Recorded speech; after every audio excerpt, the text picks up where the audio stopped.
administration didn't think that was very funny.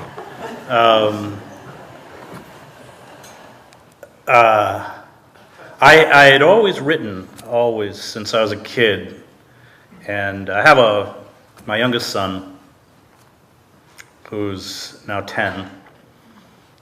We took him to see, when he was about 2.5, the Nutcracker. And he sat there without moving, and when it was over, he burst into tears and kept saying, "I want to be a dance, I want to be a dance." And he wouldn't leave the auditorium, and literally we were the last 3 people in the auditorium. And so we have a professional ballet school in Princeton, but you wouldn't accept any pupils until they were 3. So I went down and magically made him 3. And it was quite moving to watch this epiphany. And it was one that I had probably at the age of 4 or 5 about writing. Even before I could write, I made my mother sit at a typewriter and write stories and journals, and then actually wrote mostly poems and short stories. By the time I was a teenager, I was convinced that I was going to be the next William Faulkner, and wrote many terrible stories that tried to sound like The Bear or Barn Burning. But it was this same kind of, and my son, of course, is still dancing, the same kind of lightning bolt. And it's this mixture of compulsion, maybe even obsession. If I go even all these years later, 3-4 days without writing, it's as if somebody's taking the oxygen out of the room, as if I can't breathe. I was a reader, of course, like all writers, but I struggled. I grew up in a house where my father, who had been a World War II veteran, was very involved in the anti-war movement. In fact, he told me once, he'd been a sergeant in North Africa, but he told me once that if the Vietnam War was still being fought and I was drafted, he would go to prison with me. I still have this vision of sitting for 2 years in a jail cell with my father was a Presbyterian minister, so it probably wouldn't have been a great time. He was very involved in the civil rights movement, and this was at a time when Martin Luther King was one of the most hated men in America, in small, white, rural enclaves, such as the one we lived in upstate New York, and very involved in, finally, the gay rights movement, for which he had a clash with the Presbyterian Church. His youngest brother, my uncle, was gay, and had been largely disowned by the family. And so my father had an acute sensitivity to the pain of being a gay man in America in the 1950s. And the 1960s, and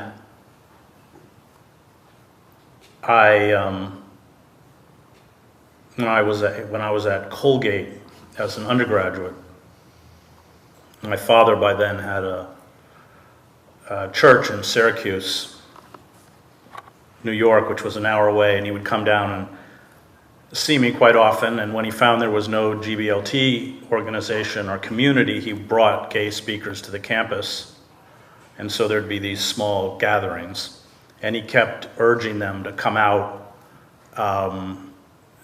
and form a public organization, which they were too intimidated. It was a big football frat school, still is. And so my father drove down and took me out to lunch one day and told me I had to found the Gay and Lesbian, which I did. And I would go into the dining hall, and the checker would take my card and hand it back and go, "Faggot."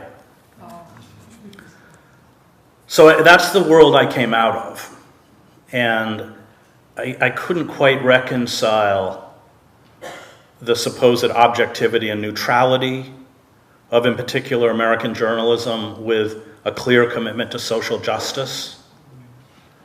But I will say it, and what Bill didn't mention is that this was a kind of very exclusive prep school in Connecticut. which had a lot of money. The Rockefellers had gone there. And that year, before I founded this underground paper, which was banned by the administration, Bill was responsible for many scoops because he delivered newspapers in the morning and would deliver the stacks of newspapers to the faculty lounge and then steal all the faculty notices that the students weren't supposed to read that I would then reprint in my... I guess it's safe to tell that story now.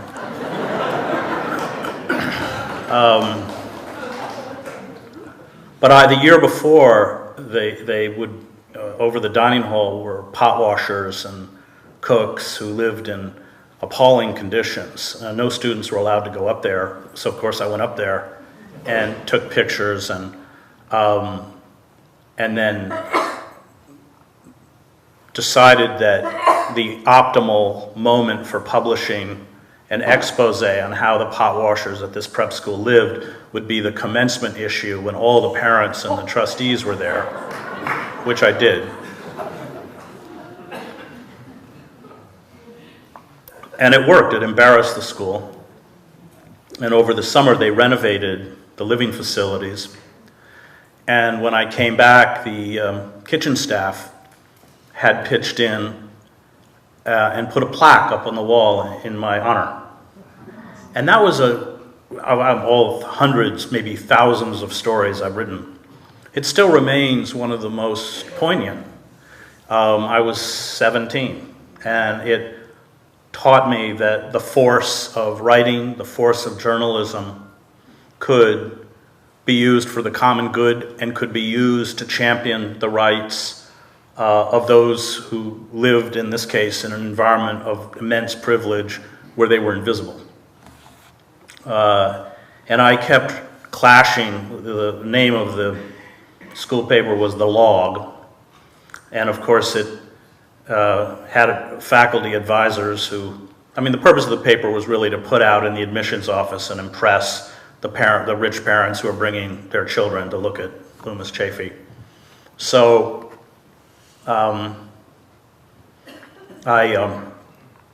got tired of having kind of my wings clipped and my voice clipped, and I stole a bunch of school stationery and wrote up advertising rates for the grog, which didn't exist yet, and I put on a little Brooks Brothers button-down shirt and a school blazer and went off to every business in town and collected several $1,000s. And started publishing this underground paper, which immediately freaked the administration out, especially when I did things like Loomis Chaffee's Buyer's Guide to Pot, stuff like that. And just to spice it up, I made sure that I wrote the article in a room where everybody was passing around a bong. And so they banned the paper. First they banned it, so Bill had to get up before breakfast to pass out the paper, so now I had to get up with him to put my newspaper under every door. And they were certainly gunning for me at this point. But we were quite innocent teenagers, actually. I spent a summer with Bill, and we were helping his father build a house, ostensibly, in Vermont. And we used to go off at night. We'd say, oh, we're going out to A&W root beer. His father goes, sure. But we were going to A&W root beer, actually. And so finally his father, at a moment of bonding, decided he would go with us and buy us a beer. But we didn't drink beer. We wanted a root beer. So I was kind of hard to get by the administration. So it was that advertisement that got me on probation. But it was a very good lesson, and they actually invented a journalism award that year and awarded it to the editor of the official school paper, which was also a good lesson in terms of who gets awards.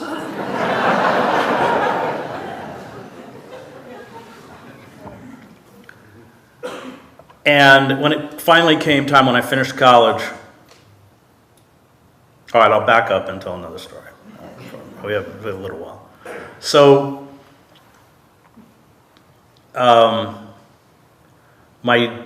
after my junior year in college, I got an unpaid internship with a congressman named Michael Harrington in Washington, and this was during the Carter administration. And Jimmy Carter was trying to put together a criteria of basic human rights that had to be honored in order for a foreign country to get U.S. aid. And the question was whether the right to organize should be on that list. And so somehow I talked my way into the Subcommittee on International Development, which Harrington ran, and somehow got them to let me write a case study of a corporation called Gulf and Western, which at the time owned Paramount Pictures. But actually, it is now, its main black tower was on Columbus Circle. It's now Trump Tower. That was Gulf and Western. So from scum to scum.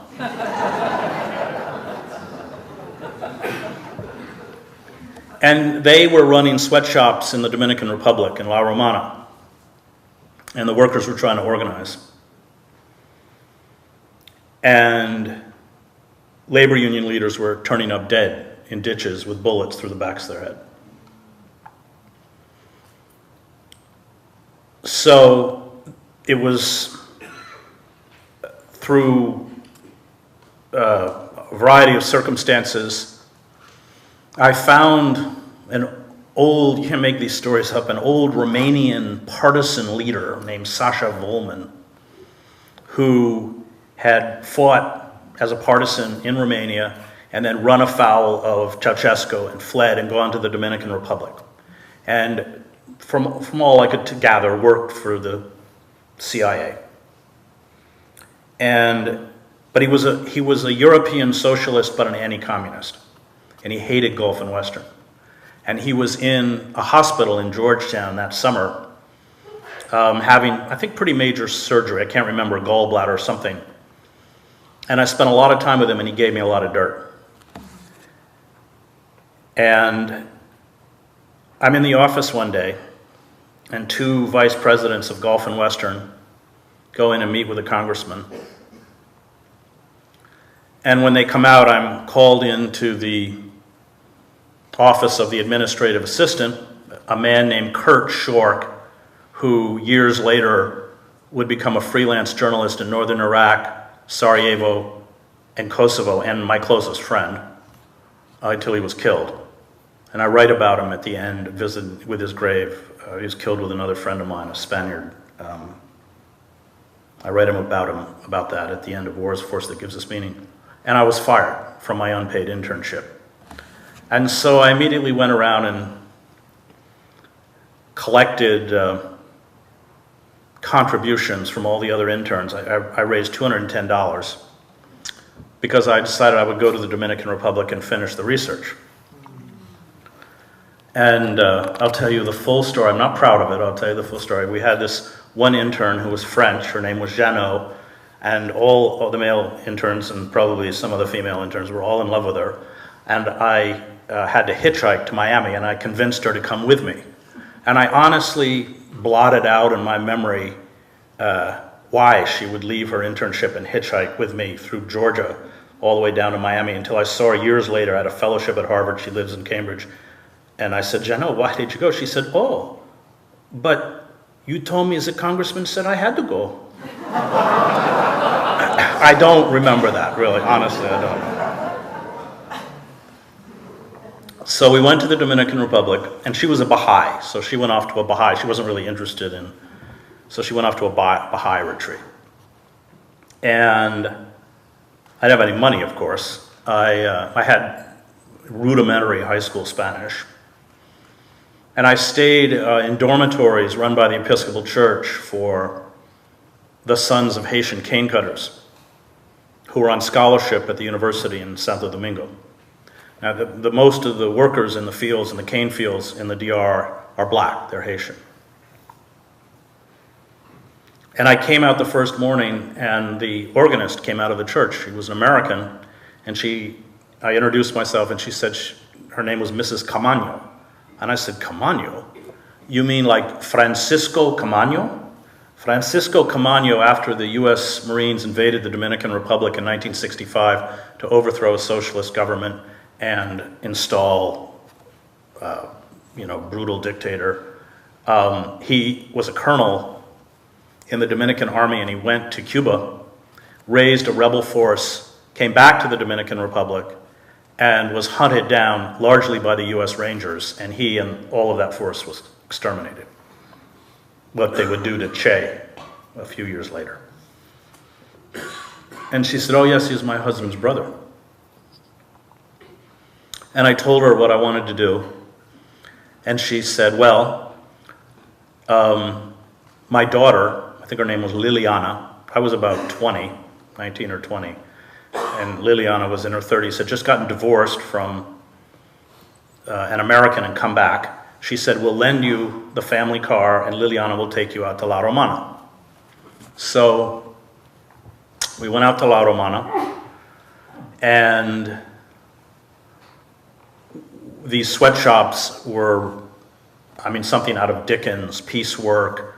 The foreman carried very, very large. They were bigger than truncheons, almost the size of baseball bats. They were regularly beating the workers.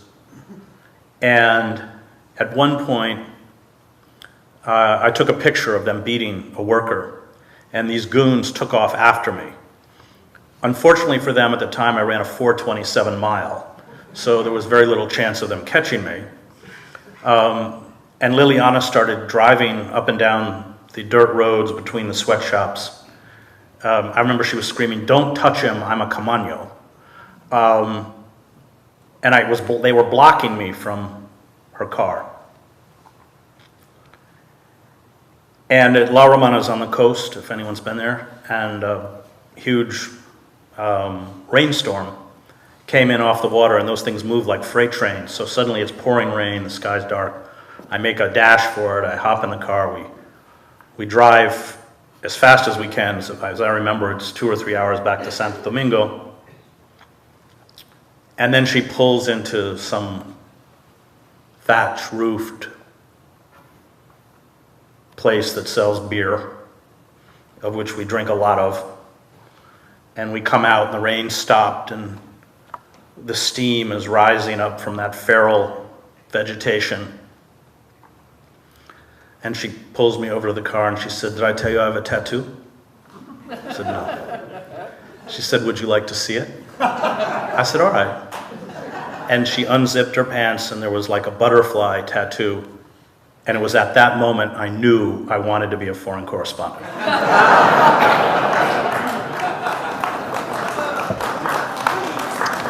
So I published that story in the Christian Science Monitor. Not about Liliana. I published the story about Gulf and Western. And it was immensely exhilarating and depressing at the same time. Exhilarating in the sense that I'd gotten it out.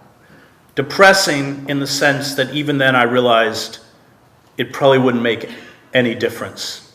That the next day, the next week, the next month, the organizers would be broken, the abuses would continue.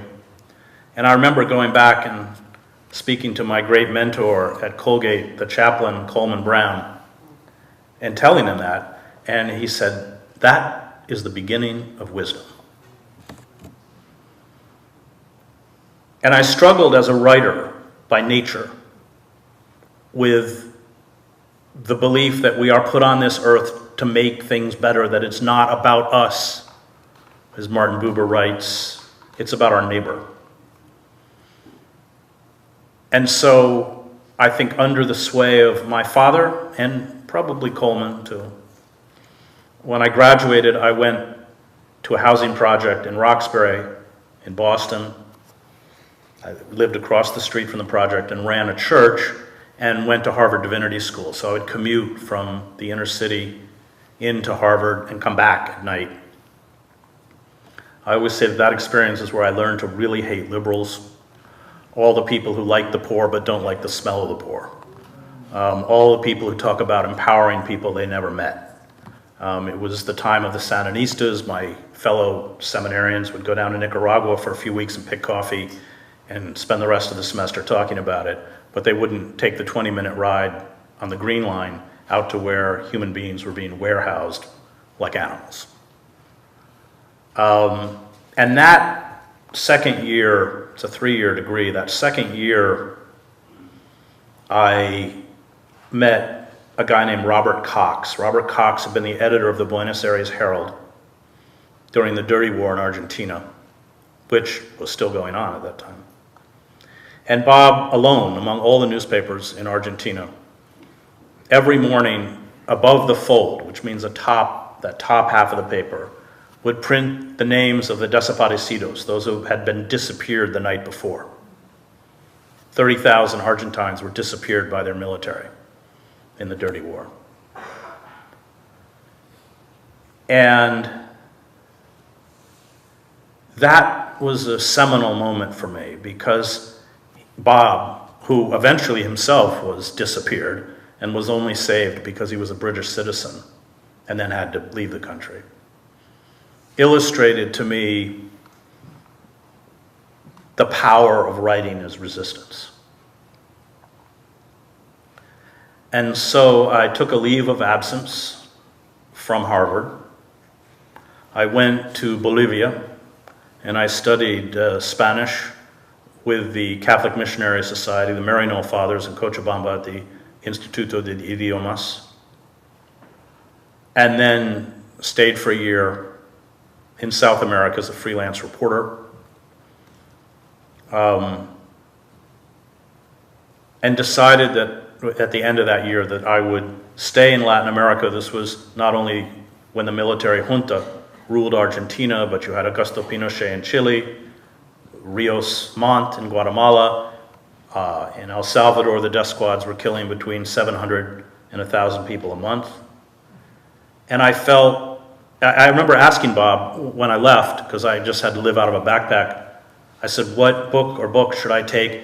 He said, take the collected letters, essays, and journalism of George Orwell, which I did, and which to this day remains my kind of, Baldwin and Orwell remain, my two great kind of intellectual mentors, my writing mentors. And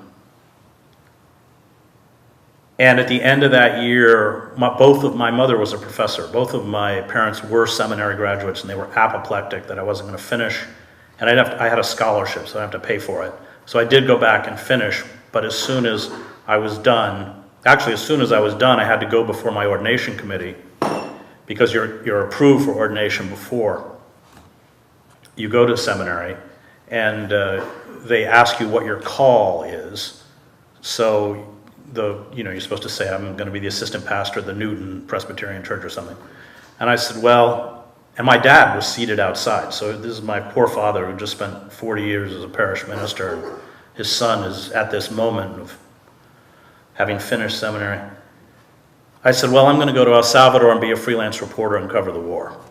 And there was a long silence, and the head of the committee said, well, we don't ordain journalists. And I didn't really probably get what was going on with my father at the time. I mean, years later I thought about it. But I remember telling him, there must have been a certain disappointment. But I remember my father said, well, you are ordained to write. And I've always looked at my writing as preaching. Baldwin, who himself was a preacher in his father's church, said he said, I left the pulpit to preach the gospel, because not just great writing, but great journalism is not concerned with the news. It's concerned with the truth, and they're different. I spent many years as a newspaper reporter, and my job as a newspaper reporter is to manipulate facts. I can take the same set of facts and spin a story any way you want.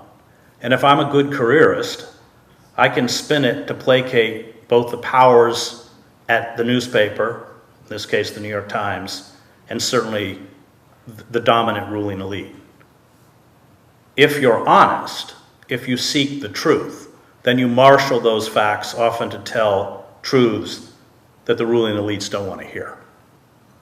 I remember I spent 5 years in Central America covering the wars in El Salvador and Nicaragua, and my good friend Stephen Kinzer once in exasperation said, "You're not a journalist, you're just a minister pretending to be a journalist."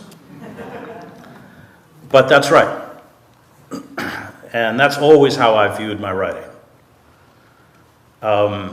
as a weapon. And a weapon that I attempted to wield against malignant power, which is why through all of my career I have sought assignments that no one else at the paper wanted. Gaza. Nobody wanted to go to Gaza. I lived in Gaza for months at a time. I spent my entire career in not only in the developing world, but in epicenters of extreme oppression. When I told the paper I wanted to go to Sarajevo during the war, the executive editor said, "Well, I guess the line starts and ends with you." Because it was dangerous. By the time I got there, 45 reporters, foreign reporters, have been killed. Dozens have been wounded. 2,000 shells a day. Constant sniper fire, 4 to 5 dead a day. 2 dozen wounded a day. And when you are a war correspondent, not only do you see both, I think, the worst and the best of human nature, but you have to embrace a kind of existentialism. And I think go back to that realization I had when I wrote my first piece on Gulf and Western, that so much of what you do is not immediately evident that it has any effect. And so it's as if every journalistic victory was Pyrrhic. When massacres were carried out in Central America or in the Balkans, they always closed the roads so the journalists couldn't get in, and we always had to walk. And the Serbs had the charming practice of, as we would approach the massacre site, having positioned snipers to fire on us. All we had in our backpacks were often our satellite phones, so that we could write our story and send it by satellite. It's off a battery, you don't have that long. And then you walk out. And there's an understanding that it doesn't mean you're not going to wake up tomorrow and they've gone into another village and done the same thing. And the day after that, and the day after that, and the day after that. And yet, there was that exhilaration of having documented a crime that they sought to hide. That, yes, they had the power to continue to commit crime, but they could never say that didn't happen. And I did it for 20 years. By the end, the last war I did was in Kosovo. It takes a deep physical and emotional toll. I remember in the war in Kosovo, the Serbs had taken 22 men and young teenagers out of a village and killed them. And there were charges that before they killed them, they brutally tortured them. And so again, we walked in as the international press to the village, and they were supposed to return the bodies, and they waited. And you don't move in a war zone. When you work in a war zone, it is dawn to dusk. If you're caught out on a road at night, actually the tactic is, if you're caught on a road at night in a war zone is you flick on the inside lights of your car so if anybody with the guns at least can see who you are. And all of the press finally left, and I was alone in this village, and finally the army truck came. And there were the 22 corpses wrapped in blankets, you know, of course, with the blood, with the blood from their wounds seeping through the cloth. And the question was, I was alone. And they were Muslim, their bodies were washed and going to be immediately buried. And I was the only person there who was going to tell the rest of the world whether they were tortured or not. And I climbed into the back of a truck with a mag light, and I rolled back the covering on every face and shone the mag light as the mothers and fathers are outside to document what happened. I was fortunate enough to know before he died the great Catholic radical Father Daniel Berrigan, who was a hero in my house when I was a boy. And I once asked Dan what the definition of faith was. And he said it's the belief that the good draws to it the good, even if all the empirical evidence around you says otherwise. He said the Buddhists call it karma. For us, we don't know where it's going. And I think that as you attempt to carry out acts of resistance, whether that's writing or any other form of resistance, I look at culture and art as seminal to resistance. I think what sustains you is that belief that the good draws to it the good. And I don't think that's utopian. I think the good does draw to it the good. I covered the revolutions in Eastern Europe, East Germany, Czechoslovakia. I was in the Magic Lantern Theater every evening with Václav Havel and Klaus and Dinsbier. And that winter, there were posters all over Prague of Jan Palach, who had been a young Charles University student and who in 1968, to protest the overthrow of Dubček and the Soviet invasion of his country and installation of a pro-Soviet regime, had gone to Wenceslas Square and lit himself on fire. He died 4 days later from his burns. His funeral procession was broken up by police and, of course, a non-event on state media. When his grave became a shrine, his body was exhumed, he was cremated, his ashes were given to his mother, and she was told that she couldn't rebury them.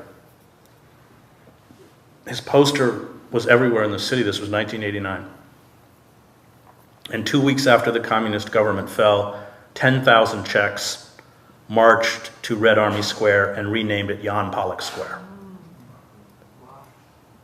I was in Wenceslas Square when the great Czech singer Marta Kubashova, who sang the Anthem of Defiance that was broadcast over the airwaves in '68, a song called A Prayer for Marta, walked out on a balcony in front of 500,000 Czechs. When the pro-Soviet regime was installed, her entire recording stock was destroyed. She was banned from the airwaves, and she had spent the intervening years, 21 years, working on an assembly line in a toy factory. And she got up on that balcony and began to sing the prayer for Marta. And every Czech in the crowd knew every word. That is the moral power of resistance, the power of the truth. And it's why despotisms are so frightened of artists and writers who speak the truth. Because ultimately, all of the mechanisms they have to sustain their power, once their ideology, like neoliberalism, is exposed as a fraud, are the coercive forces of violence, repression, and censorship. And at that moment, the truth becomes incendiary, and it's why artists and poets and writers and journalists are so persecuted in despotic regimes, because those regimes have no counter-argument in a way that I believe the proponents of neoliberalism no longer have any counter-argument, which is why those of us in the United States who have been pushing back, who are anti-imperialist and anti-capitalist critics, have not only been so marginalized, but if you've been following it, are now being shut out of the internet by Google algorithms in the name of fake news. So all of the progressive left-wing and anti-war sites in the States have seen their traffic plummet. Sites like Alternet, 63%, World Socialist website, 80%, Truthdig, where I write, 20%. And those of us who have been outspoken have been targeted by name. So that before April, if you typed my name into Google News, you would get pages of stuff. Now, you might get one article or nothing.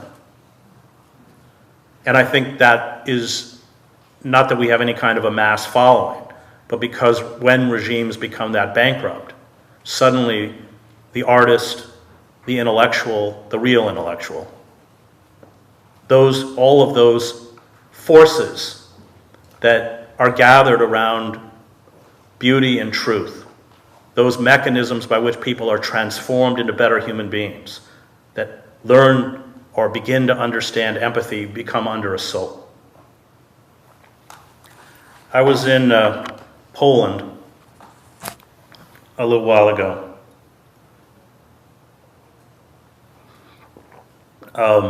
When I covered the war in Salvador, a doctor named Alina Margolis, was Polish, stayed at my house, and she had been married to the deputy commander of the Warsaw Ghetto Uprising. She herself was in the ghetto. And she died before I got to Poland, but when I was in Poland, I went to a spot in the city where there's no marker, but it's where a cache of writing, which is called the Oneg Chavez Archive, was buried.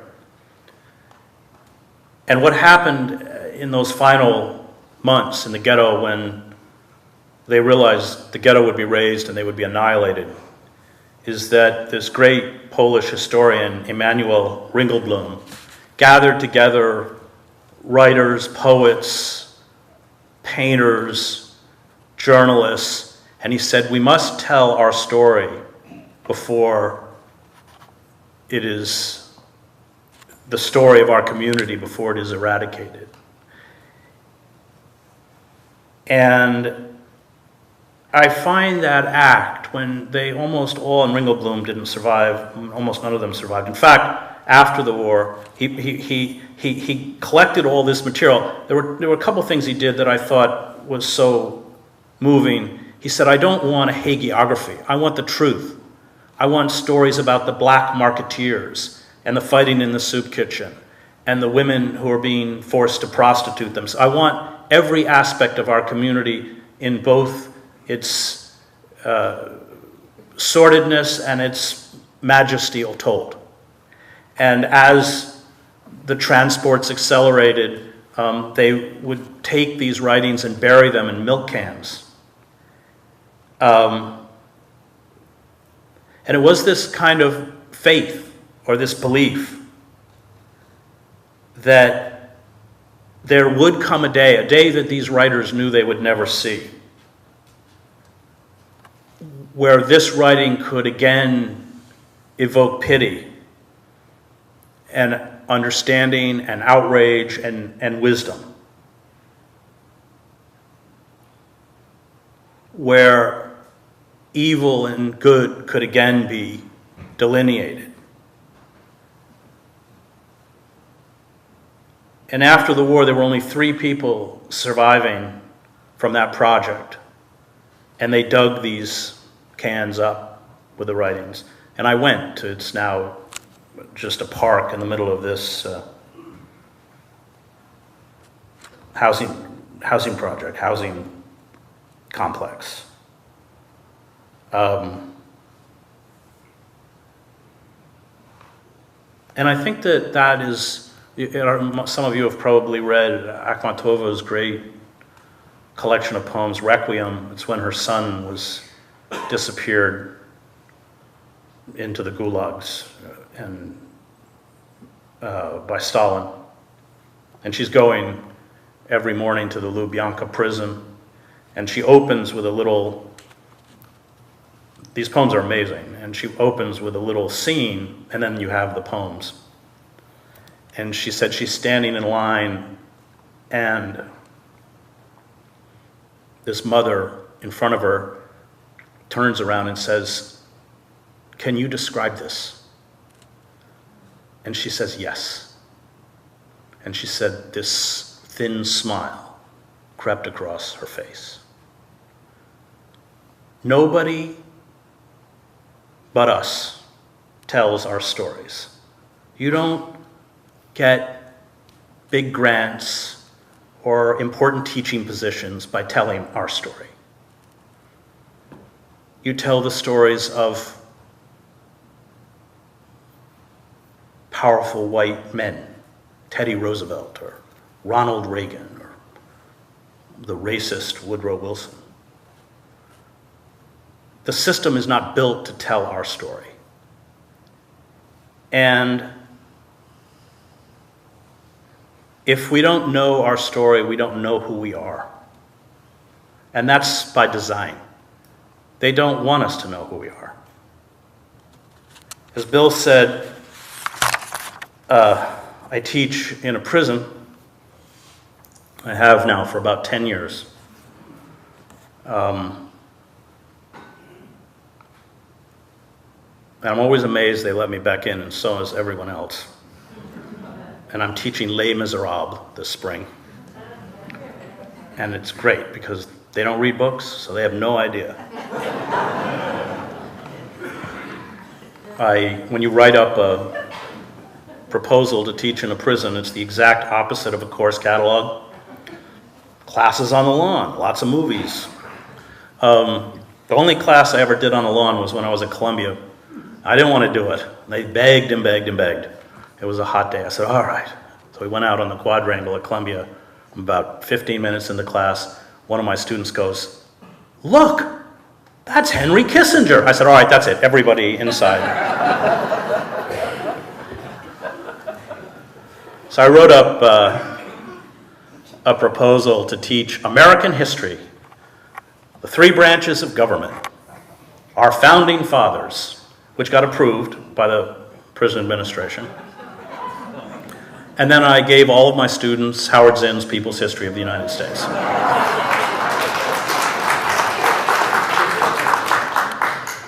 And I never met Zinn, tragically. I always admired him. But boy, teaching that book to African-American men, because Zinn is so cognizant of the African-American experience, they were riveted. They'd never been taught their story. I would give 90-minute talks on the book, and I would hear the students go, "Damn, we've been lied to." And they have been lied to. They're lying to all of us.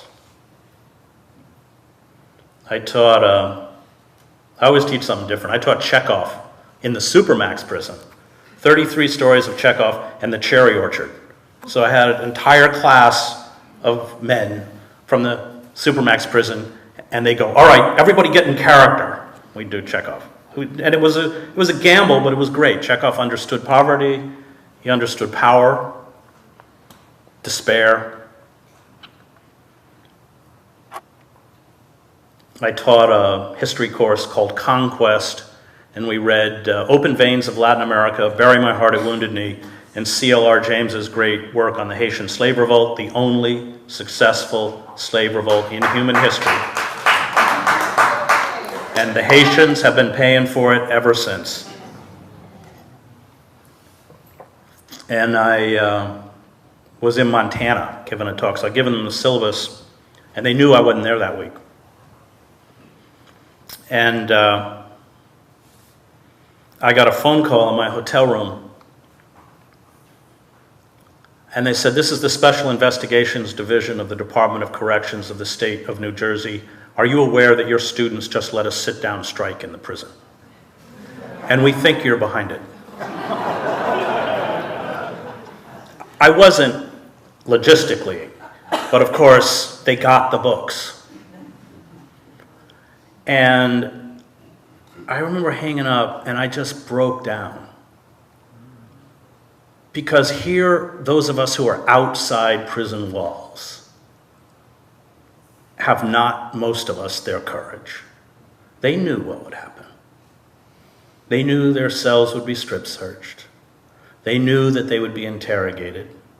They knew that they would be threatened with losing what little privileges they had, their job, their right to take a class.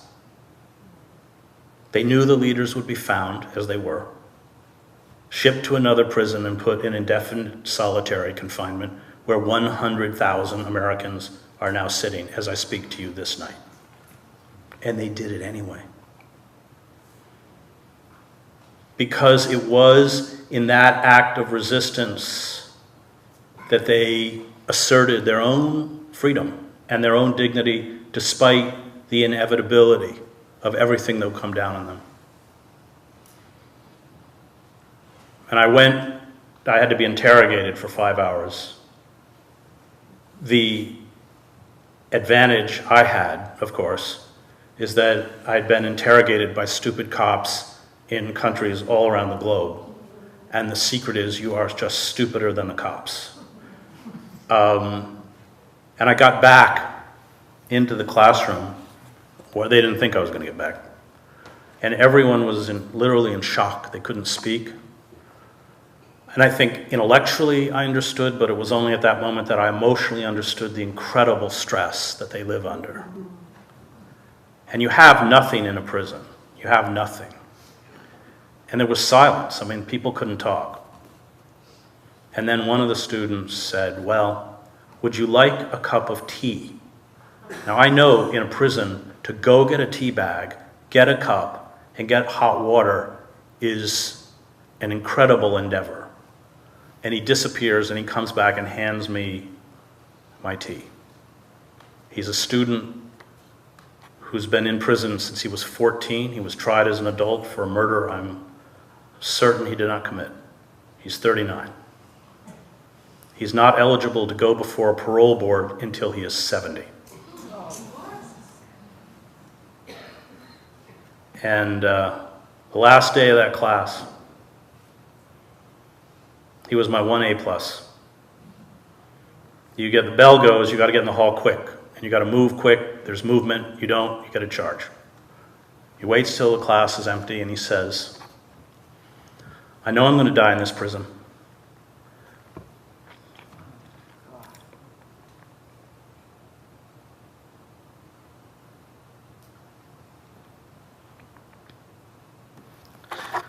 Sorry.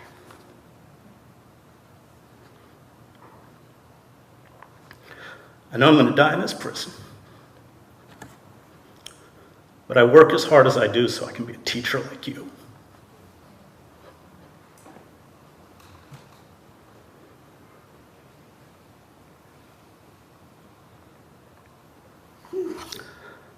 And the last thing I want to talk about.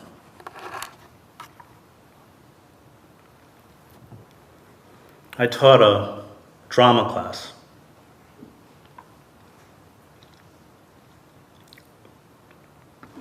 We read August Wilson, Fences, Joe Turner, Come and Gone, Dutchman by Leroy Jones, Amira Baraka, Baldwin. They don't read plays. They don't go to plays. They loved Wilson, especially Fences, but they never had $150 to go see Wilson. And I said that first class, I said, okay, we're all going to be playwrights. We're all going to write in dramatic form. 28 students. So that second week, I got my 28 scenes. The paper always has that kind of musty smell of prison. And I took them home. And they know I'm a writer, and I'd attracted 3 or 4 of the finest writers in the prison. And I teach that elite in the prison, those students who turn their cells into libraries, who are so hungry for what they never had. I went back, I got my next set of scenes, and again, I had stuff that was so powerful. And I was supposed to be writing The Wages of Rebellion, but I stopped. And the only way you can add another night in the prison is to sign students up who need remedial help on Friday. So I signed up the entire class, which they weren't thrilled about. So now I had almost 60 scenes coming in a week. We were cobbling it together. It was all autobiographical, 28 men who, as we pour black, as the weeks went by, we realized all had the same story, really, at its core.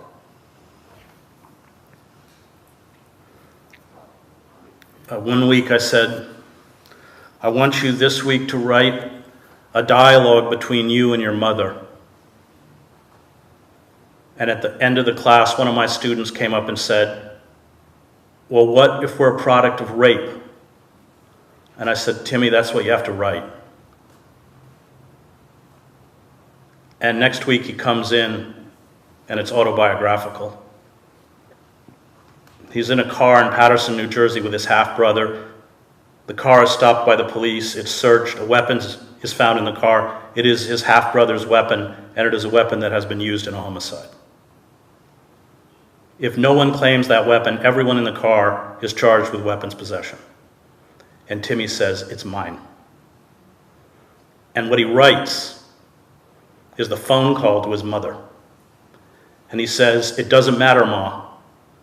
I was never supposed to be here anyway, and you have the son you love.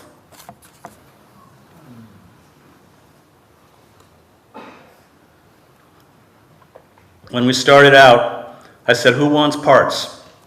Only 7 people wanted parts.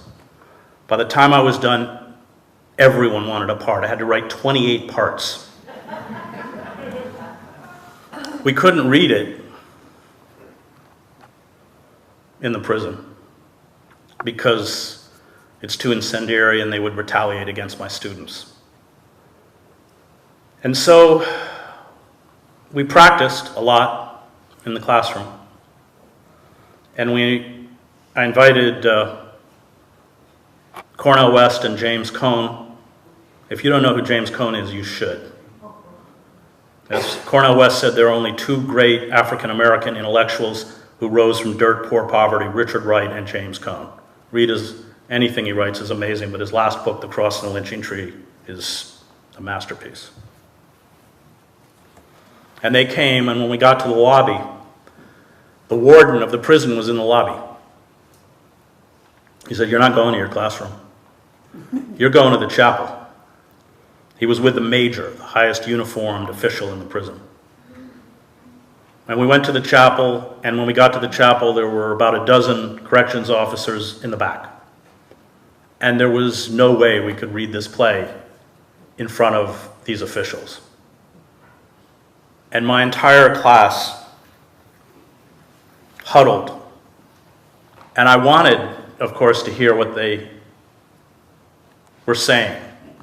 But I knew instinctively that it was their play. And I backed up so that I couldn't hear. And they decided what parts they could read and what parts they couldn't, including, of course, Timmy's part, which was read. And after the play, I remember asking, where's Timmy? And they said, I don't know, I think he's in the bathroom. And I found him huddled in the corner, weeping. And Cornell was Cornell. Cornell's amazing. But for Cone, who grew up in segregated Arkansas, picking cotton as a boy for $2 a pound, living with his woodcutter father who never went beyond 7th grade. He keeps a picture of his family barefoot in front of a shack in Arkansas up over his desk at Union Theological, and has never forgot where he came from or who he writes for. He was on fire. He told me it's totally by chance I'm not there. He affirmed them. I mean, I was sitting with Cornell and James, not only my students, we had all 140 students from the college, and they were weeping. People don't weep in a prison. And the next night I went to the class of my last class. And one of my students got up and said, well, it was even before the class started, he got up and said, you may have all seen that I was crying last night. I've been in this prison. He was 11 years on death row. I've been in this prison since 1984. And the night that Dr. West and Dr. Cohn came to speak to us is the only happy night I've ever spent in prison. He sat down. And at the end of that class, spontaneously, it was over. I had the script. Every student came up and signed it. And like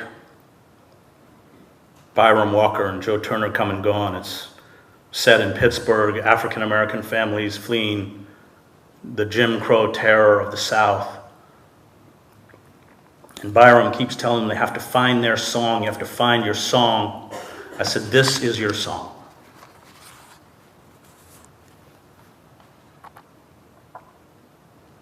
I said, I don't know anything about writing plays or producing plays. But I'm going to take your song to every theater director who will talk to me.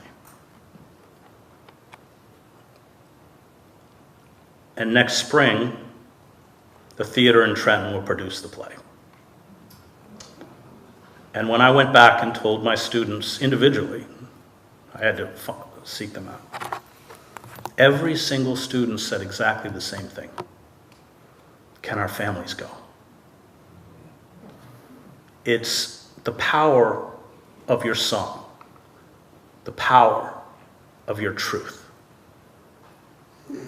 It is the ability to recognize the inherent indignity, even, and they're very well aware of how demonized they are within all of us. When they wrote the play,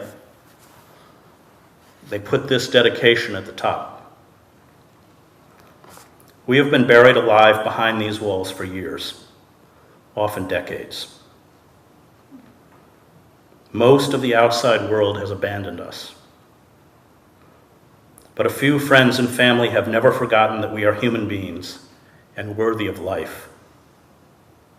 It is to them, our saints, that we dedicate this play. My class, when you added it up, all the years in prison, had spent 550 years in prison.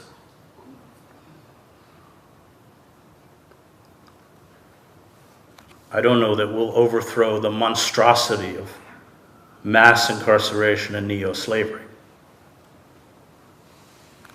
But here is the power of art as resistance. The authorities feared it. It affirmed what must be affirmed.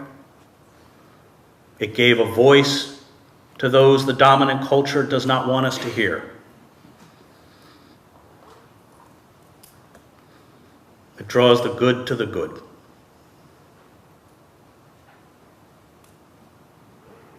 And that's what all of us have to do. Thank you.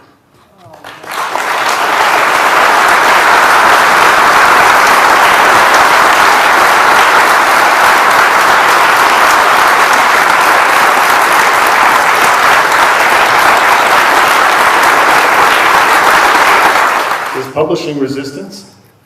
What does publishing mean in the digital age?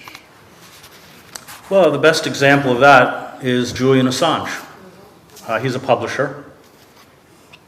He's a digital publisher, but he's no different than the New York Times, except that he's got a lot more courage. And I know Julian. As a matter of fact, I did the Oxford Union debate. I never thought anything could outstrip Harvard snobbery till I got to Oxford. Black tie, lugubrious dinner, seated next to some MP who immediately wanted to know where I went to school and where my family was from. They pass around a giant leather-bound book that all the guests sign.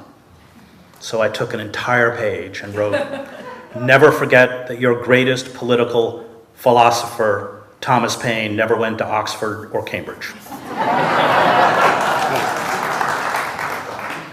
You're much more precarious. I mean, so when WikiLeaks published the Manning leaks, the New York Times, The Guardian, they all published it.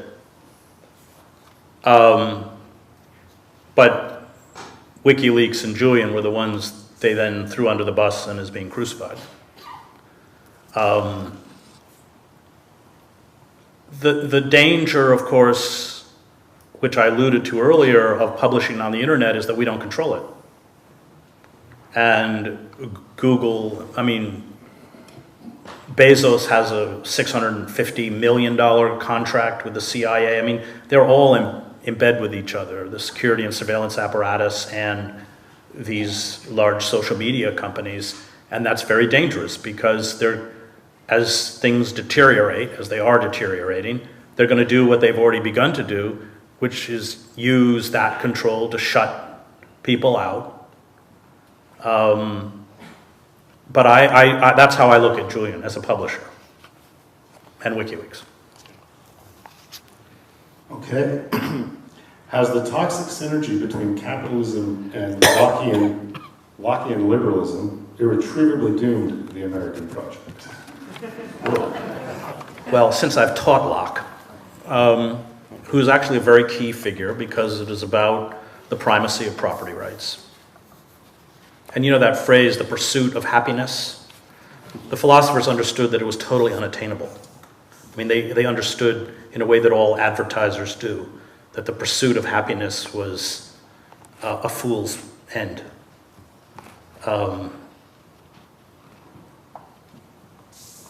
The goal of life is not to be happy. The goal of life is to be free. That's different. And freedom requires self-sacrifice and pain and even suffering.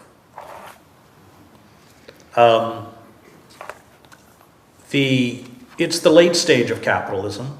Marx kind of nailed it. It is when capitalist entities have cannibalized so much that they start cannibalizing the very structures that make capitalism possible. Hence, austerity, privatization. I mean, we're far ahead of you, although you're not that far behind. Privatizing education so hedge fund managers can scoop up the $83 billion or whatever the US budget on education, I think it's about that. Privatizing intelligence, privatizing the military, privatizing sewer services, utilities. It's cannibalizing. I mean, services are not more efficient. In fact, they're less efficient, and they're a lot more expensive. And ultimately, capital without restraint consumes the host. And we're watching that. I mean, the Trump administration is just a naked kleptocracy. They don't even hide it. I mean, look at the tax bill. It's tax breaks for people with private jets. I mean, that's actually in the tax bill. So they're just stealing with wild abandon. Not that they weren't stealing under Obama, but they know that there's no counterforce at all. And that will accelerate collapse. Collapse in the United States will come, I think. It's always dangerous to predict this kind of stuff. I mean, Wall Street's doing everything they did before. We have a student debt bubble, a housing bubble, but what sustains the American empire is that the dollar is the world's reserve currency. Now, the moment that's gone, you saw a kind of fainter version of that effect when the pound sterling in the 50s was removed as the world currency.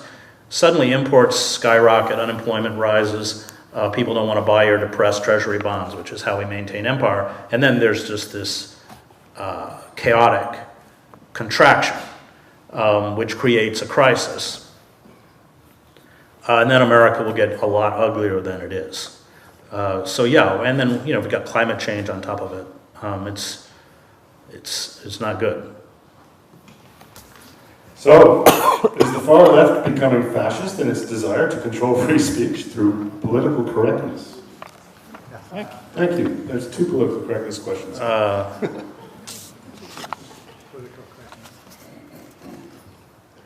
Well, the problem with identity politics and moral purity is that it's anti-politics.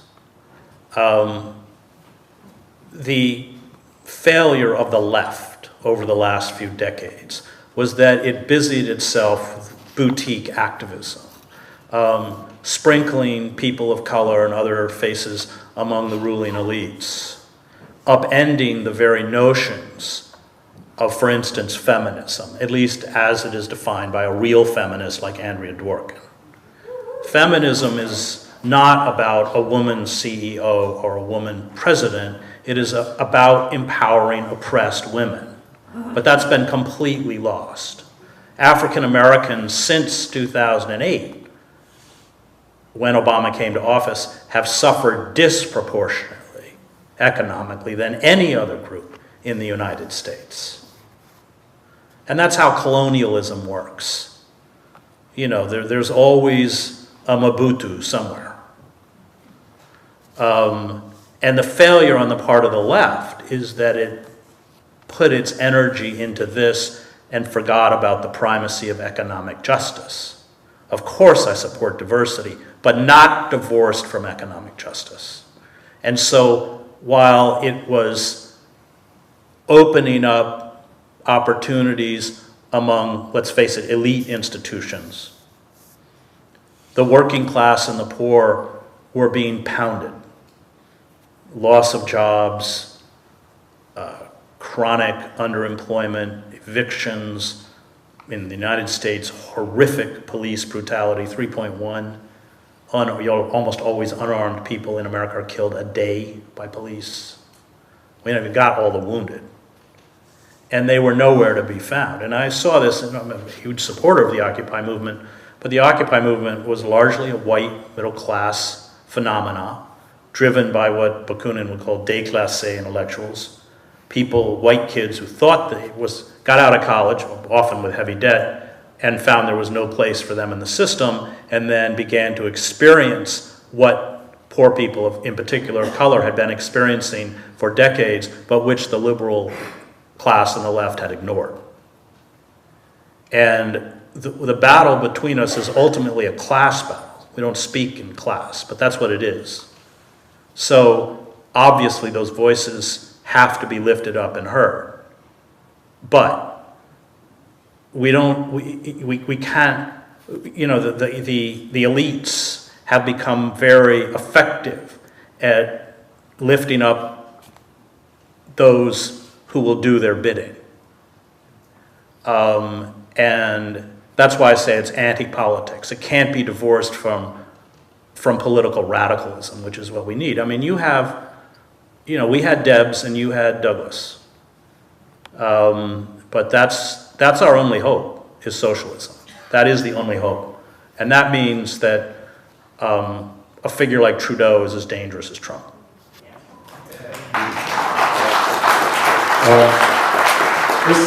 This person has a long question.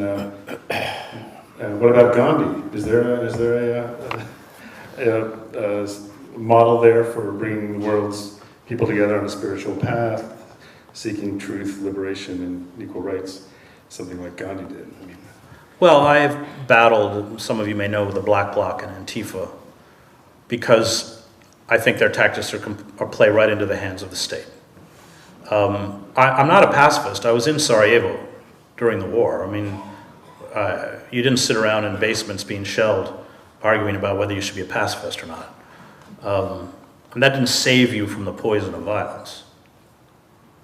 Foreign occupations, such as we're doing in Iraq or Afghanistan, where an outside oppressor comes in and speaks almost exclusively in the language of force, you are, as Malcolm X once said, you know, or I think Cohn said of Malcolm X, he didn't have the luxury to be nonviolent. But revolutions are nonviolent entities, because as all the theorists of revolution, and that's really what we're talking about here, and we're running out of time, because once the polar ice caps are gone, it's thousands of years before they're coming back. Revolutions are nonviolent. As Crane Brinton and Davies and others have pointed out, in that no revolution succeeds unless a significant sector of the ruling elite defects. That's certainly what I saw in Eastern Europe. So Erich Honecker, who'd been the communist head of East Germany, sends down an elite paratroop division to Leipzig in the fall of '89 to quell what are now mounting peaceful demonstrations. And when they get there, the party hierarchy in Leipzig refuses to let the paratroopers fire on the crowd. Honecker's gone within a week. The Russian Revolution, when the Cossacks were sent into Petrograd to quell the blood riots and didn't, they joined the rioters. They stuff the hapless Tsar on a railway carriage. He doesn't even make it back to the capital. He has to abdicate on a railway siding. And that's how it works. And it's because when you have defections within the ruling apparatus, it creates paralysis. And that's the power of truth, by the way, because you are speaking a truth, and the ruling elites know you're speaking a truth, and they're terrified of that truth. So, in this sense, for what we want, nonviolence is key. It's the only way we're going to succeed. Well, is that working? I think you may have answered the rest of this.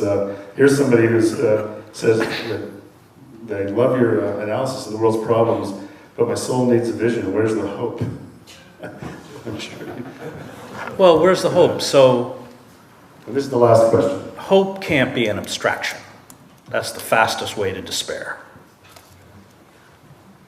I have spent my life with the dispossessed. You'd think going to a prison would be kind of bleak. That's the highlight of my week. I can't wait to get in that prison. Where's hope come from? Hope comes from my student telling me he wants to be a teacher. Does it change the world? I'm not that stupid. But I can live on that for a long, long time. You only change the world one person at a time anyway. Hope, you know, we never use the word pessimist or optimist in war. You had to take a very cold reading of what the weapons systems were down that road or outside that city that you were about to face. And if you had a kind of positive psychology attitude, you didn't live very long in war. I mean, I do come out of Calvin. I have a bleak view of human nature. I've seen human nature at its worst.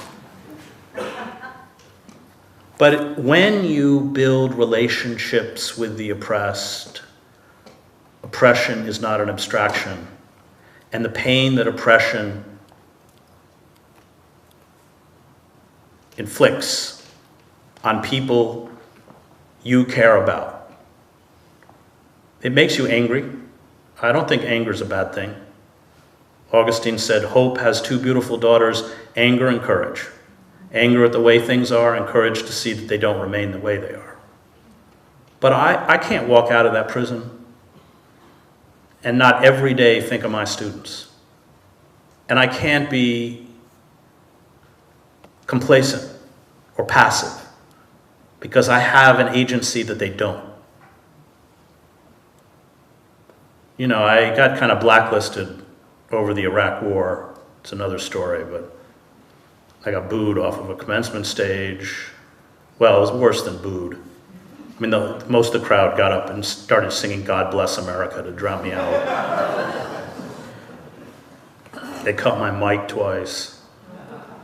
At the end, they had young men from the graduating class, it's all on YouTube, everything's on YouTube, climb up and try and push me away from them. The security's battling.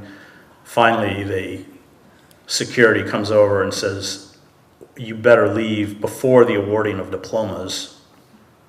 And I said, yeah, but my coat, it's in the president's. They said, we'll mail you your coat. They took me to a bus station. And then I was lynched on right-wing media hour after hour.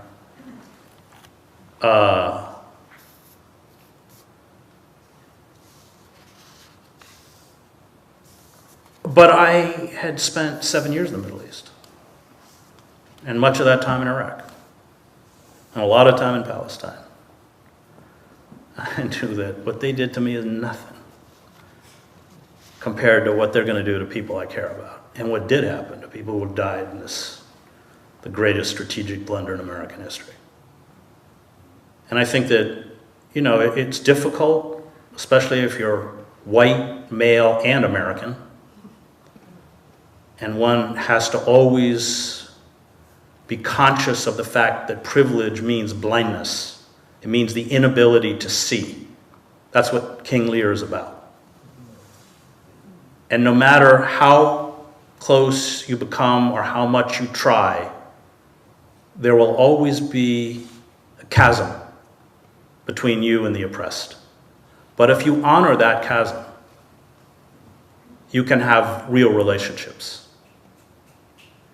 And I never divorced. I'm in a prison. Days of Destruction, Days of Revolt was 2 years in the poorest pockets of the United States.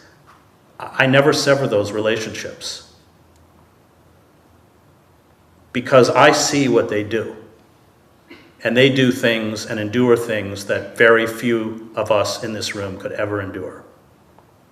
And I don't know how, after you have those relationships and see the magnificence of those people, you can't not have hope. Thanks. Thanks, Ruth. Thanks a lot. Let's all sign books, please.